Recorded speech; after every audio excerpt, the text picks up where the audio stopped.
realizare extraordinară pentru Delvine Merigor, prima sportivă din România care și-a câștigat pașaportul pentru Jocurile Olimpice de la Paris, din 2024.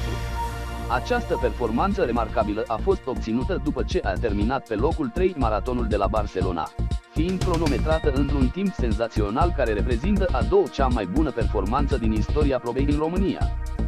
Este o adevărată inspirație să vezi cum munca, perseverența și talentul unei persoane pot să o ducă la astfel de performanțe impresionante.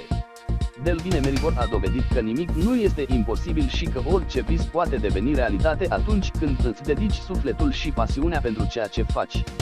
Delvine Merigor, în vârstă de 30 de ani, este legitimată la clubul CSA Steaua București, fiind antrenată de către Valentin Angel, unul dintre cei mai talentați antrenori din România. Acesta a reușit să o pregătească într-un mod excepțional pe Delvine, ceea ce a dus la această performanță unică în istoria sportului românesc. Este demn de admirat faptul că Delvine a reușit să depășească obstacolele și să-și urmeze visul, chiar și atunci când a trebuit să depășească problemele legate de cetățenia sa. A devenit cetățean român în august 2021, iar acum își poate reprezenta cu mândrie țara la cel mai înalt nivel sportiv.